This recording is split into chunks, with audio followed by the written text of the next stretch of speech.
Manipulation isn't always loud. Sometimes it hides in silence, charm, or even kindness. In this video, we'll break down 8 manipulation tactics and how to fight back, one truth at a time. Silence can be comforting. It can bring peace after a fight, or space to think. However, when a manipulator employs silence, it's for power rather than peace. They vanish. No calls, no texts, and no responses. You replay every word you said, convinced you did something wrong. You apologize for things you don't even understand, just to make the silence stop. That's the trap. This isn't distance for clarity, it's emotional starvation. They decide when you get attention, when you get love, when you feel seen again. It's like holding your breath, waiting for them to finally look your way. And it works because silence makes you fill in the blanks. You start blaming yourself, twisting your thoughts until you believe you're the problem. But here's how you break it. Call it out.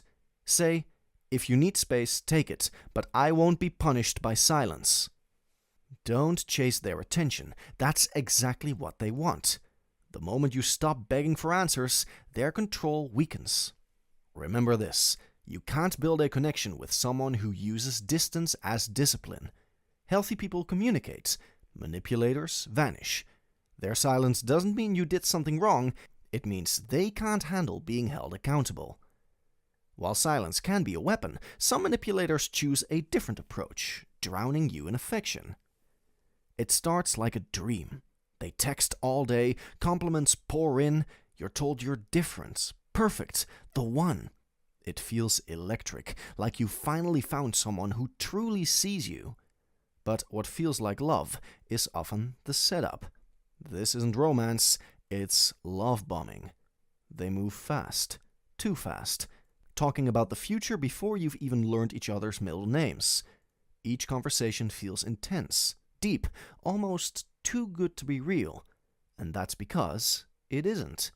They mirror you, your jokes, your music, your pain. You start to think, finally someone who understands me. But they're not showing you who they are. They're showing you, you. It's emotional intoxication, a rush designed to hook you. Then one day, the warmth vanishes. The texts slow down. The affection fades. You chase the version of them that only existed in your imagination, and that's exactly what they wanted. Your chase keeps their power alive. Here's how you stop it. Slow down. Don't fall for intensity, look for consistency. Watch what they do when the excitement settles. Real love grows in calm spaces, not in chaos. And remember, if someone builds a castle before you've even met the architect, it's not love, it's a setup. If love is used as a lure, some manipulators prefer to divide and conquer instead. Nothing divides faster than a whisper that starts with, "Everyone agrees with me." That's triangulation, when a manipulator brings someone else into your conflict. They don't confront you directly, they recruit an audience. Now it's not just you and them, it's a stage. A boss might compare 2 employees. You know, Sarah never complains like you do. A parent might praise one child just loud enough for the other to hear. It's a subtle way to plant jealousy, insecurity, and self-doubt.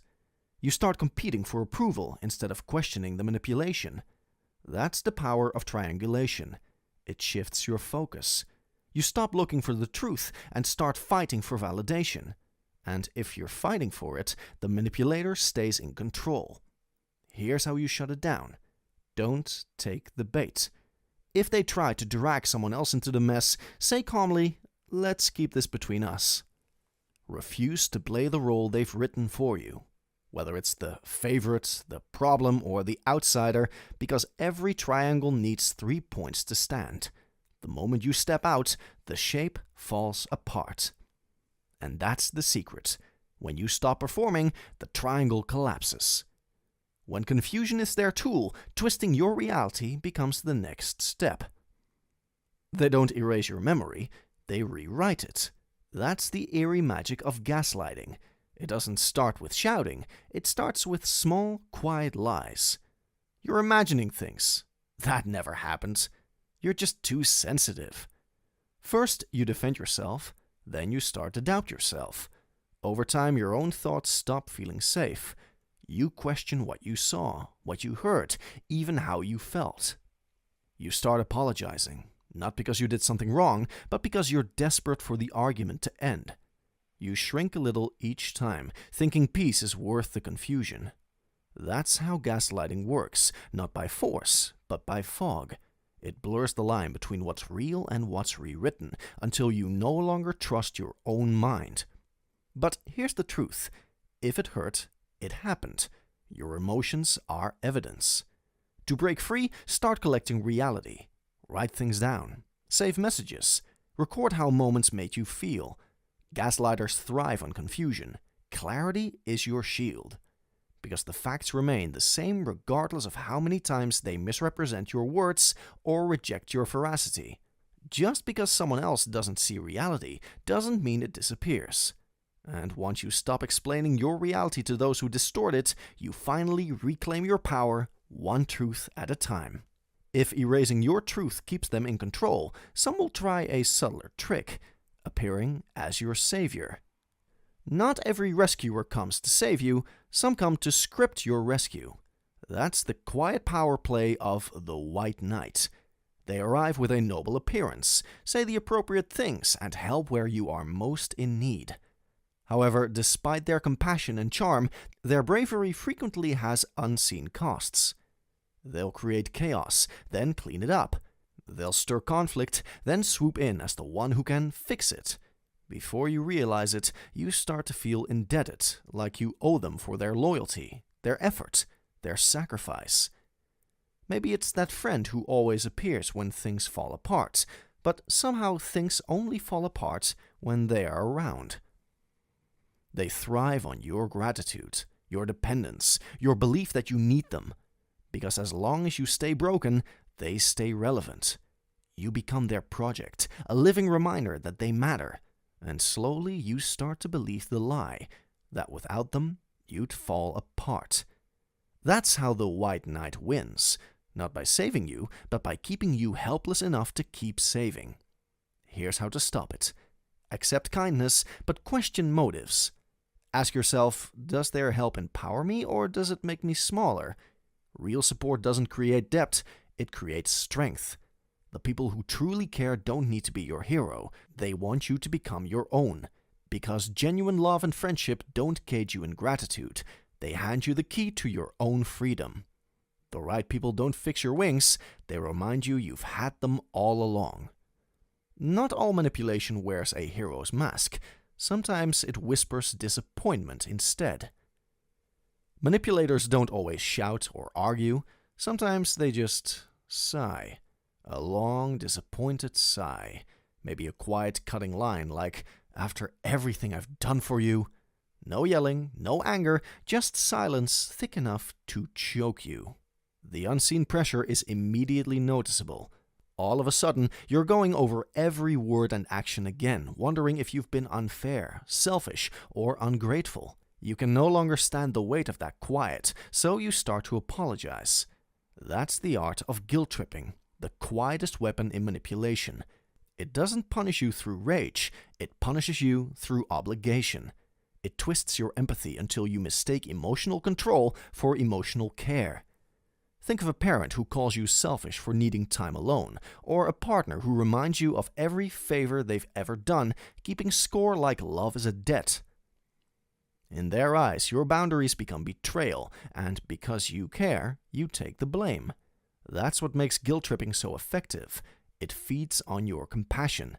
You want to fix things, even when you're not the one who broke them. Here's how to stop it. When that wave of guilt hits, pause and ask yourself, did I truly do something wrong, or am I just being made to feel like I did? If guilt comes from pressure instead of principle, that's manipulation, not morality. Because real love doesn't demand repayment, it doesn't tally kindness or weaponize disappointment. Love gives freely. Manipulation collects receipts, and the moment you see the difference, their power over you disappears. When guilt isn't enough to keep you in line, manipulators leave a trail of false hope. It's like emotional fishing. They drop a line, you bite, and just when you think they've reeled you in, they vanish again. That's breadcrumbing. It's not real attention, just tiny doses of it, enough to keep you hoping. A good morning text every few days, a heart on your story after a week of silence, a promise like, we should hang out soon. That somehow never becomes a plan. They give you almost enough, almost connection, almost care, almost love, and that word almost is what traps you. You start waiting, checking your phone more than you should, replaying messages, searching for meaning between their half-efforts. You think maybe this time will be different, but it never is. That's the power of breadcrumbing. It keeps you chasing closure that never arrives. The inconsistency becomes addictive. Every small sign of interest feels like progress, but it's just another crumb. They keep you walking toward something that isn't there. Here's how you stop it.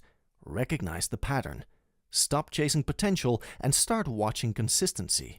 Because real interest doesn't hide behind timing or excuses. It shows up clearly, steadily, without you having to beg for it.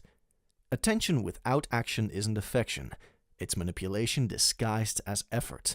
And if someone only appears to remind you they exist, then it's time to remind yourself you deserve more than crumbs. And if half promises can't hold you, some will rewrite the story entirely, casting you as the villain. Some manipulators don't just dodge responsibility, they rewrite reality. They don't deny control, they rearrange the story, so you look like the villain. That's DARVO, short for deny, attack, reverse victim, and offender. It's not just manipulation, it's physical theater. Here's how it plays out. You finally speak up about something hurtful. You stay calm, respectful, clear. Step 1, they deny. That never happened. You're remembering it wrong. Step 2, they attack. You're crazy. You're overreacting. You always do this. And then the final twist, they reverse the roles. Now they're the wounded one, and you're the aggressor. They'll say things like, I can't believe you'd accuse me after all I've done for you. Suddenly, you're on defense, apologizing, explaining, trying to prove your good intentions. The original issue disappears under layers of confusion and guilt. That's the genius of DARVO. It flips accountability into sympathy. They weaponize your empathy until you're comforting the person who hurt you. So how do you stop it? Don't take the bait. Don't debate when the truth is clear. Stay calm, stick to facts, and if they keep twisting, say, I'll talk when we can stay on the original topic. Because accountability isn't an attack. It's alignment with reality. And once you refuse to play the villain in their story, the act falls apart. Manipulation only works in the dark. Once you can name it, you can stop it. Awareness is your power, and it starts right here.